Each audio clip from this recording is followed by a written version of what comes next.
Buenos días, ¿cómo están? Buen día, profe, ¿todo bien?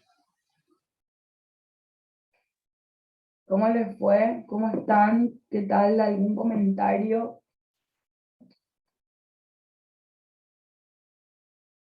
que se Súper bien, pueda profe. hacer con relación al examen que tuvimos?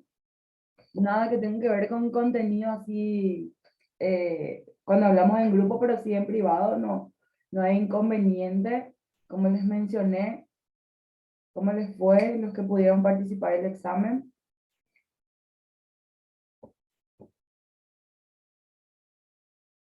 Marcos, Nico, Por mi parte no hubo ningún problema, profe.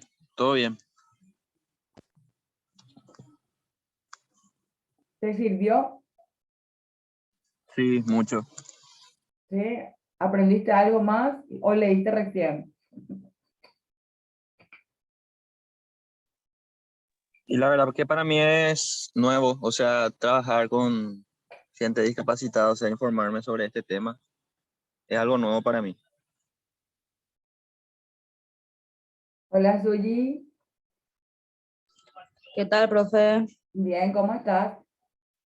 Súper ¿Algún bien, profe. comentario, querida, con relación al examen que se pueda decir, digamos, en el grupo? Y si hay una cuestión particular, lo tratamos en privado. Yo no pude rendir, profe, porque no me escribí a tiempo, entonces pasé para recuperación. El próximo sábado. El próximo. Ok. ¿Tenés alguna duda? No, profe, todo. En cuanto a los materiales de la clase, o sea, los que nos pasaste para estudiar, los últimos dos sobre el FIT, sí, muy interesante, pero los otros así, tantas hojas intenté leer, pero Dios mío, era mucha información. Era mucha cosa. Sí, suele pasar. Eh, entonces, ¿te gustó ese material? Yo le mandé justamente porque me parece una guía que realmente es como una base para que nosotros podamos armar también nuestros propios sistemas de trabajo. No sé quién es iPhone. Para mí siempre es Sí, importante que el FIT, pongan, profe, estaba muy interesante ese material, me gustó mucho. ¿sí? Como les dije Sí, yo en el grupo, si quieren hacer alguna capacitación más específica, eh, me piden, o sea, porque yo comenté eso en el grupo, pero al final nadie me dijo nada, entonces es como que no estaban muy interesados a Leonardo. Entonces, si quieren hacer una capacitación más específica sobre más temáticas que tienen que ver con cómo tratar a personas discapacitadas, en este caso en el área mental, o cognitiva. Entonces, hay muchísimos materiales que son sumamente interesantes. Son capacitaciones muy, muy lindas, muy provechosas. Son presentaciones muy también agradables, muy dinámicas. Entonces, si quieren, me escriben de forma privada, yo les paso cómo inscribirse a esas capacitaciones.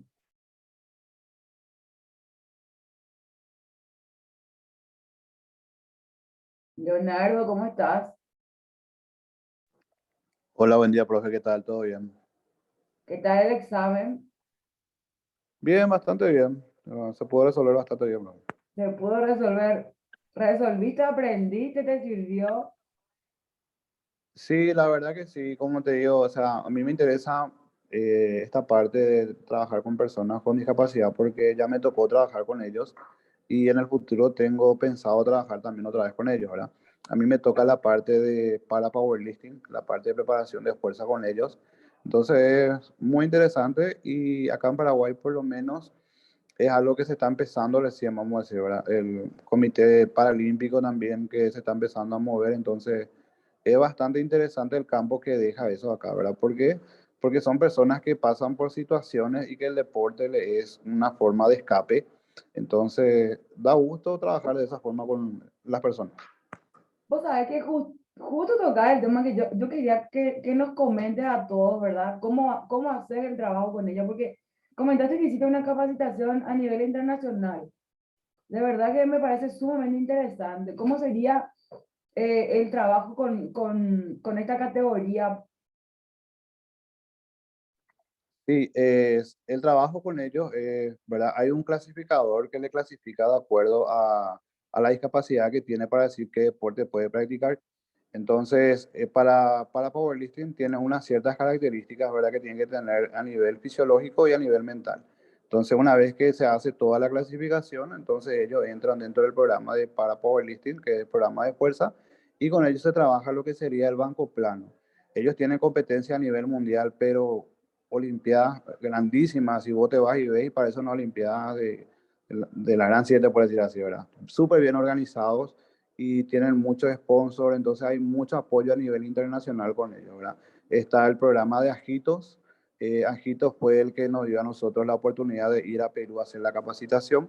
Estuvimos ahí 2 semanas y estuvimos conviviendo con ellos, nos contaron la experiencia de cómo ellos perdieron, ¿verdad?, un miembro y pasaron a tener esa discapacidad y todo el proceso de superación que tuvieron ellos hasta insertarse otra vez en la sociedad y a llegar a competir y traer medallas para su país, ¿verdad? Entonces, es todo un proceso que hay que hacer en donde también la parte psicológica, emocional juega un papel demasiado importante, ¿verdad? Acá en Paraguay, lastimosamente, no hay demasiado apoyo todavía, pero sí se está empezando a mover.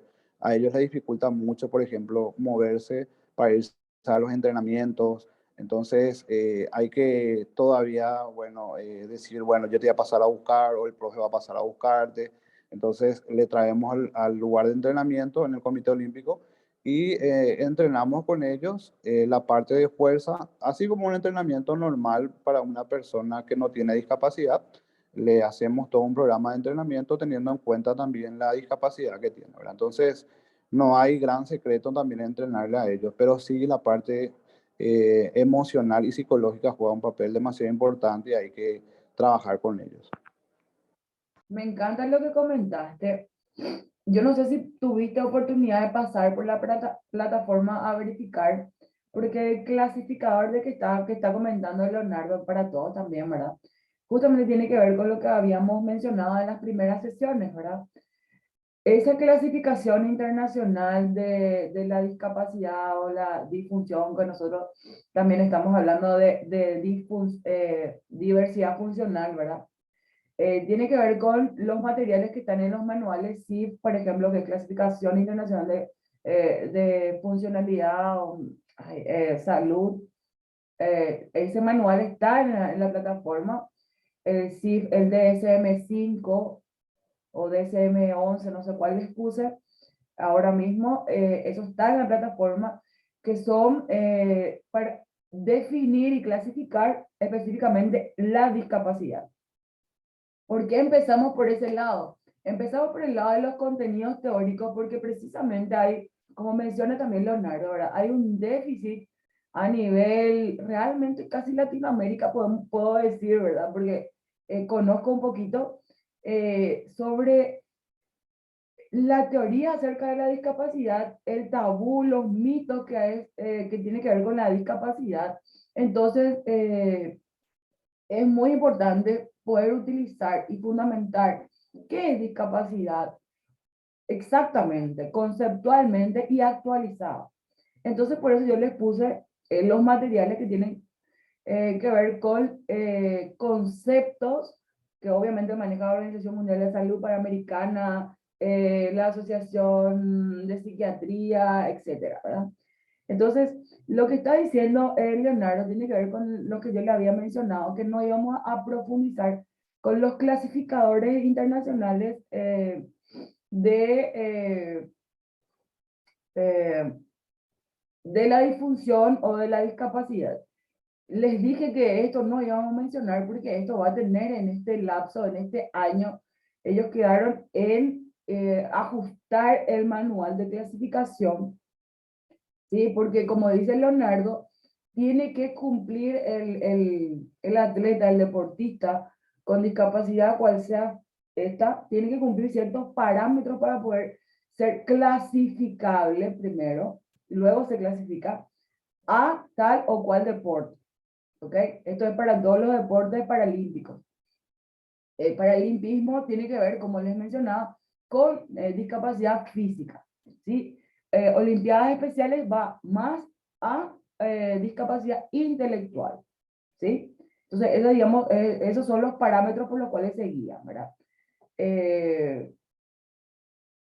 Agito es una organización internacional que trata con, o que se dedica justamente a hacer el apoyo a personas en condición de discapacidad física, ¿ok?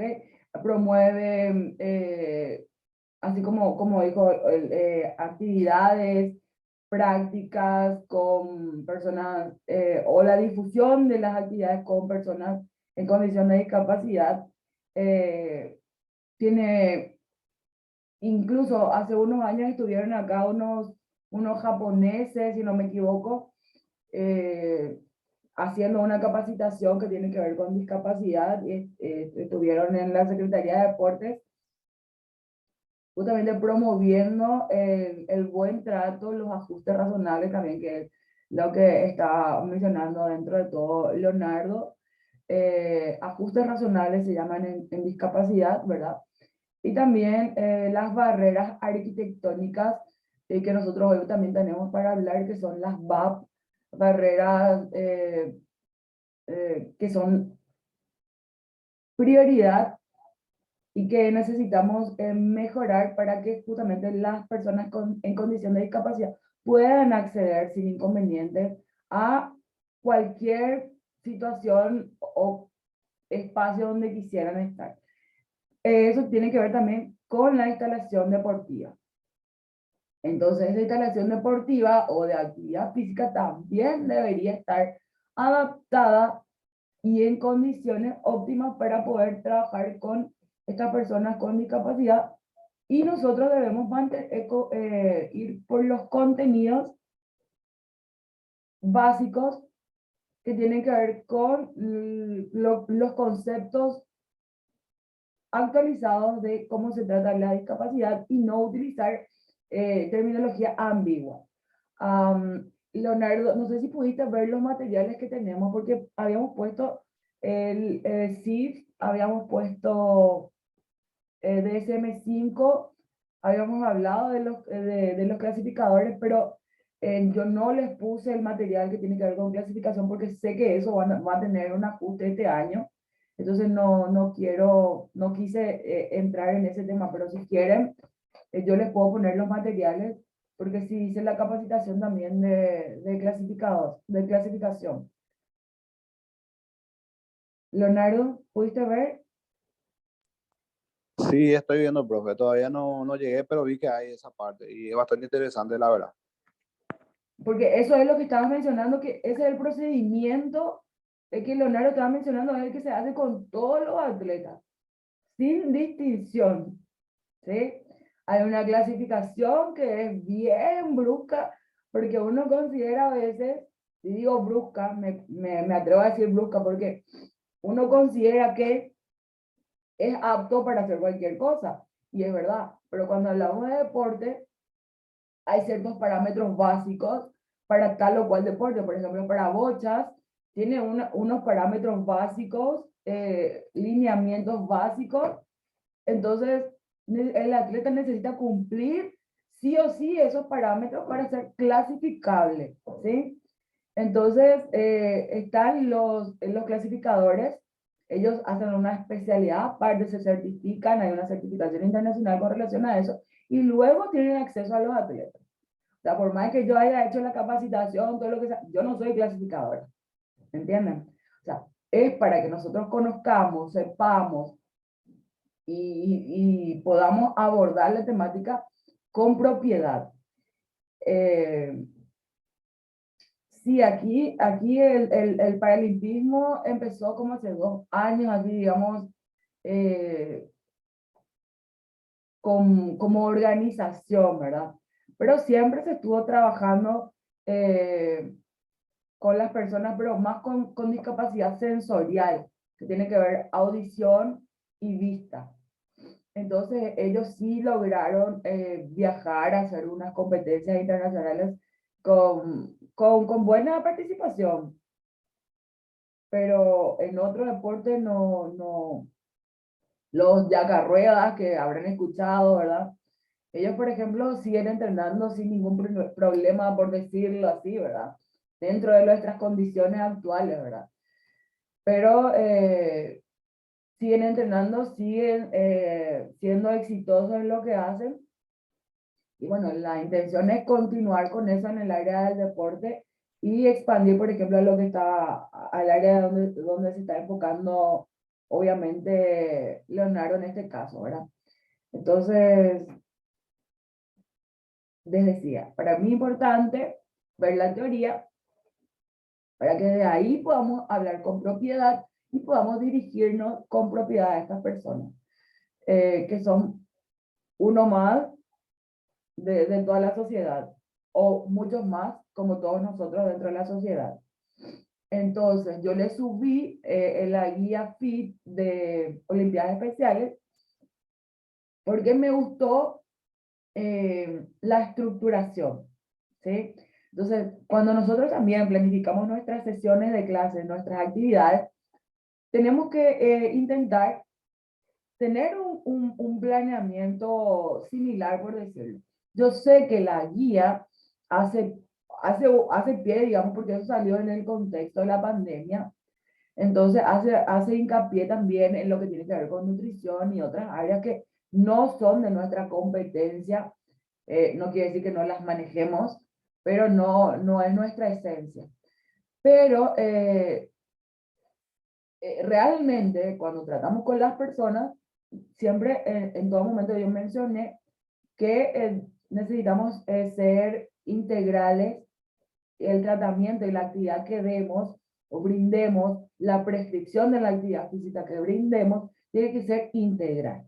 Idealmente, por supuesto, porque se supone que somos profesionales y los que no estamos luchando para hacerlo y para ser competentes en lo que hacemos, hablando con propiedad. Y sí le subí muchos materiales, como dice Zuli, de repente para lectura, porque realmente tenemos que saber un poco de dónde viene todo esto, para dónde va, y cuesta todo lo que sea, pero bueno, el material lo tienen a disposición.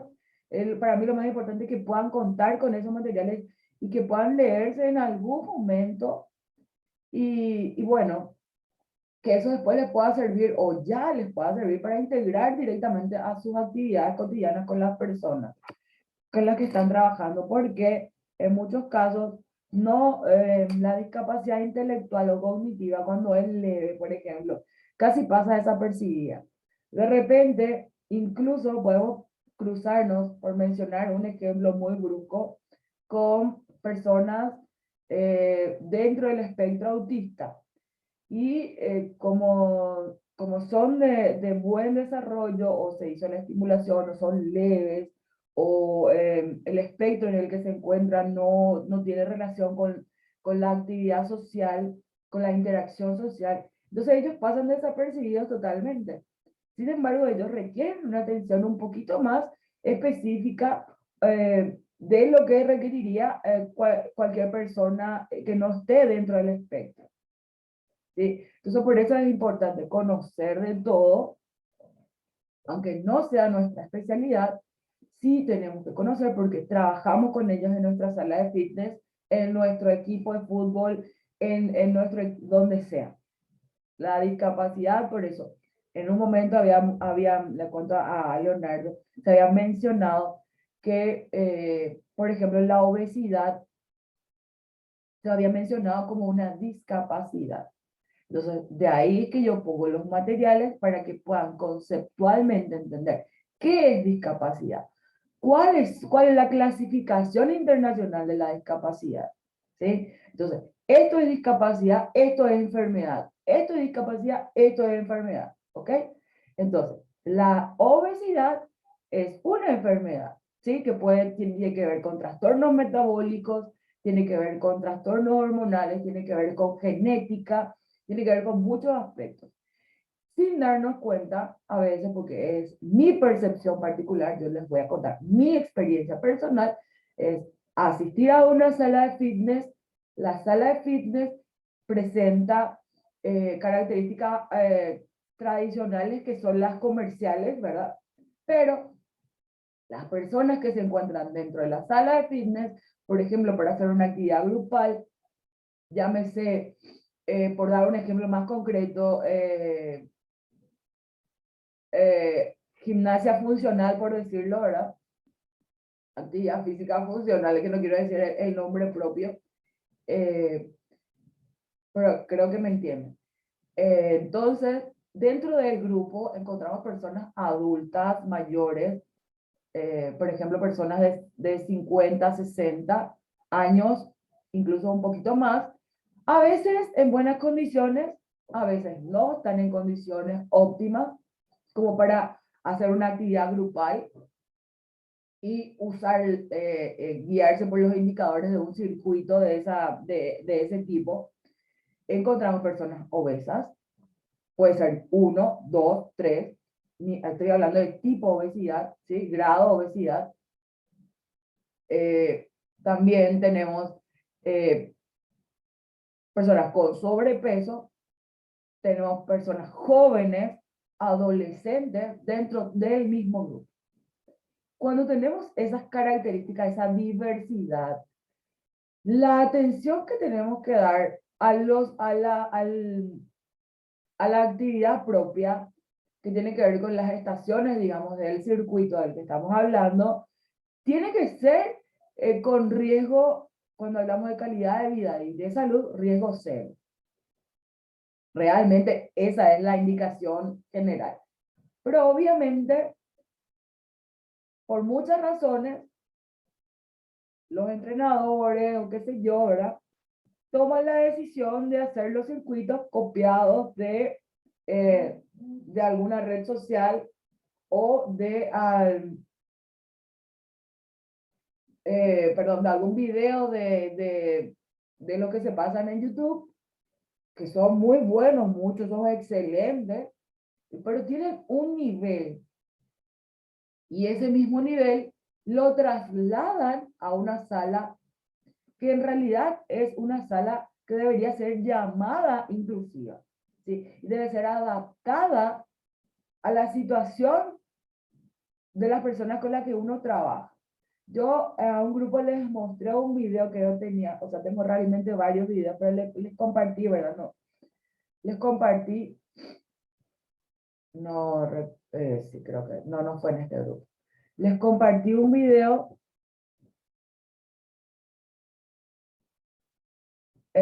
y lo primero que hicieron, les cuento la reacción, fue una crítica negativa.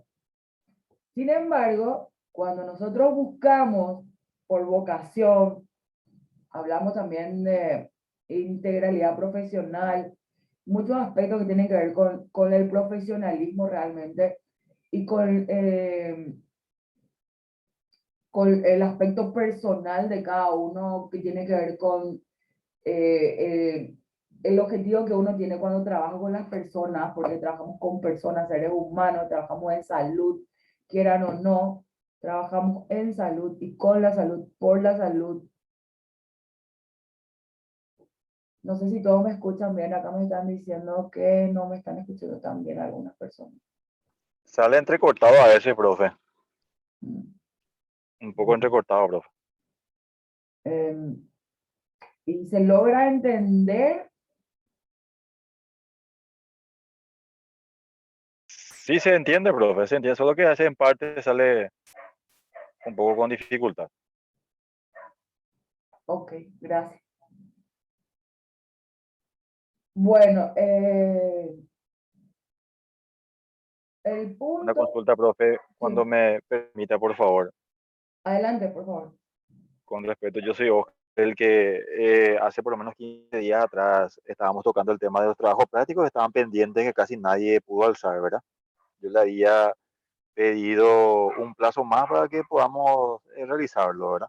Al momento de ingresar a la plataforma encontramos el trabajo práctico, el primero, que sí puede completar y alzar. Después había uno que era un poco más ya extenso, digamos, que era la preparación de una rutina para especial, ¿verdad?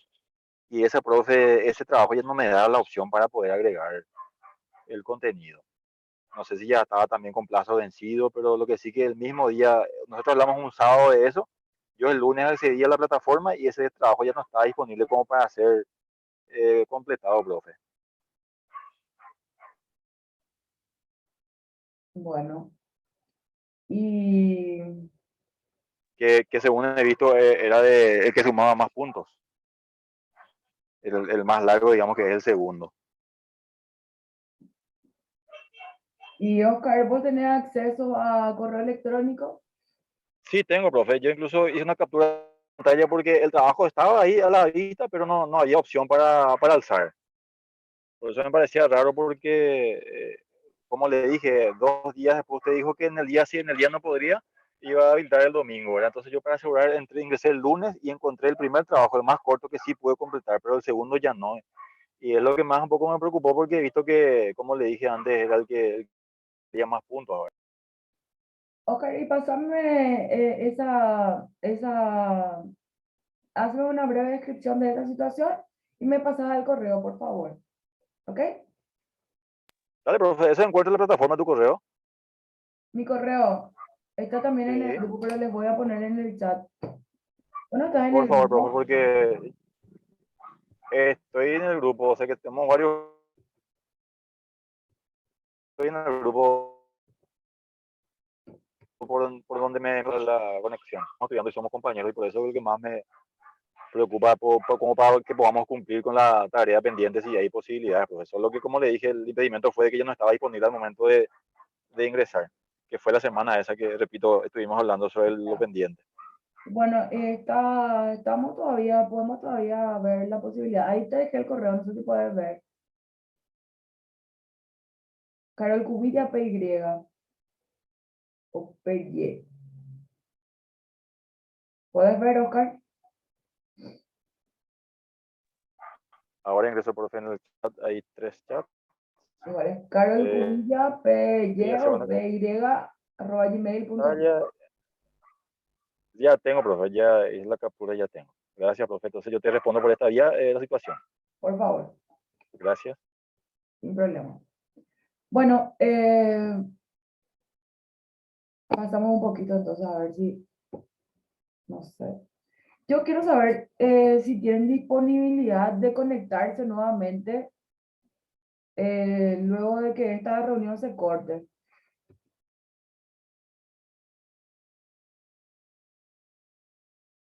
No sé si tienen otra clase o pudieran conectarse en 15 minutos después. Si hoy podemos hacer esa excepción. Yo creo que no hay problema, profe. La siguiente clase es recién a las 14. Ok. Yo creo Entonces, que para poder contar con ustedes que están presentes, obviamente en si no cuánto pueden, tiempo, yo entiendo perfecto, nada más que me gustaría poder estar con alguien más para poder hablar sobre lo que viene, porque creo que se nos va a acabar el tiempo y no vamos a completar en este momento la temática. en cuánto tiempo volvemos, profe. En 15. Bien, bien. Entonces, más o menos a las 11 menos cuarto, menos 10.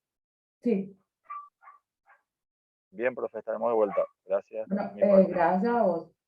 Bueno, entonces lo que estábamos mencionando tiene que ver con las barreras de aprendizaje.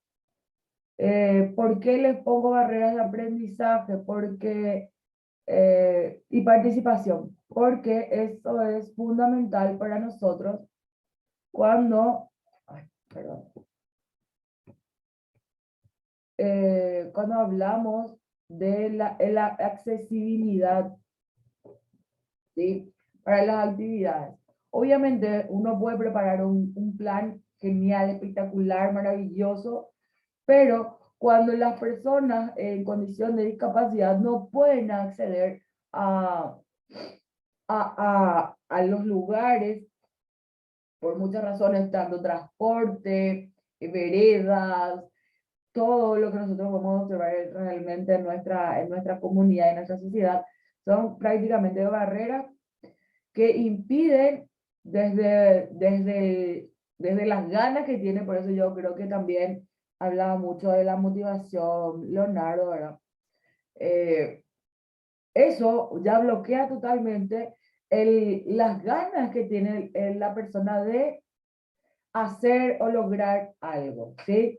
Entonces, BAP es la abreviación de Barreras para el Aprendizaje y la Participación. Cuando hablamos de discapacidad, esto es un gran eje temático, por decirlo así, del cual, si no lo escucharon, lo van a escuchar siempre que se habla de discapacidad. Porque realmente, cuando queremos hablar de inclusión, o sea, deberíamos todos ya manejar el término de inclusión y manejar lo que es la inclusión como tal. Como ya habíamos mencionado en otra clase, no quiero hacer mucho hincapié en lo que es la inclusión, porque la inclusión es algo que debe ser habitual, ¿verdad? Pero cuando hablamos de inclusión necesitamos que estas barreras para el aprendizaje y también que tiene que ver con la accesibilidad, la participación de las personas, estén, estén disponibles en forma positiva, ya que estas barreras se conviertan en una forma de acceder y no de impedir el acceso de las personas que quieren hacer actividades como cualquier otra persona, como nosotros mismos, ¿sí? Entonces, barrera de aprendizaje y participación, ¿sí? Yo quiero ir a un gimnasio, el gimnasio tiene la puerta pequeña, yo necesito, yo soy, a lo mejor yo utilizo silla de ruedas, entonces no me puedo ir al gimnasio porque la puerta de entrada es pequeña, ¿sí? Entonces, dentro de las barreras,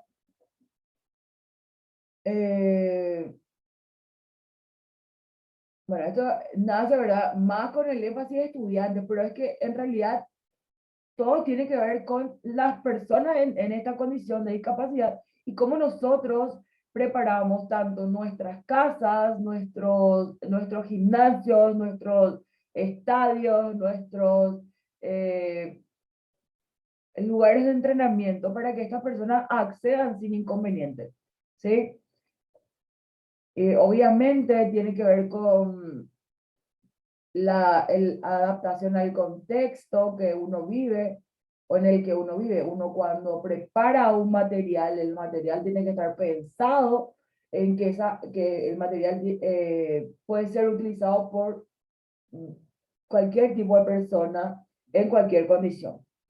Obviamente hay algunas muy específicas, unas condiciones muy específicas que, bueno, requiere un material también específico, que también tenemos que tener pensado que en algún momento tal vez tenemos que elaborarlo y así, ¿verdad?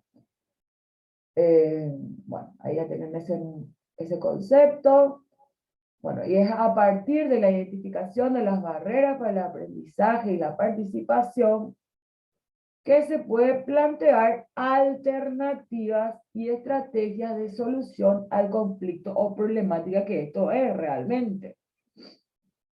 Que enfrentan estos grupos vulnerables. O sea, no solamente las personas en condición de discapacidad física, también obviamente de discapacidad sensorial y también de discapacidad intelectual o cognitiva, ¿sí? Entonces lo que se propone es generar lo que llamamos ajustes razonables. Es exactamente lo que nosotros buscamos o buscaríamos hacer cuando hacemos la planificación de nuestro entrenamiento para las personas, cuando hacemos la selección de los ejercicios físicos, ¿sí? Para las personas en condición de discapacidad. Ajuste razonable, ¿sí? Adaptación de la actividad o actividad física adaptada o como le quieran llamar, pero con ajustes razonables. Hago énfasis en eso porque a veces, como no vivimos o no pasamos, no transitamos una experiencia de incapacidad física, no podemos dimensionar lo que eso significa para otras personas. Entonces, nos perdemos, digamos, un poquito en eso.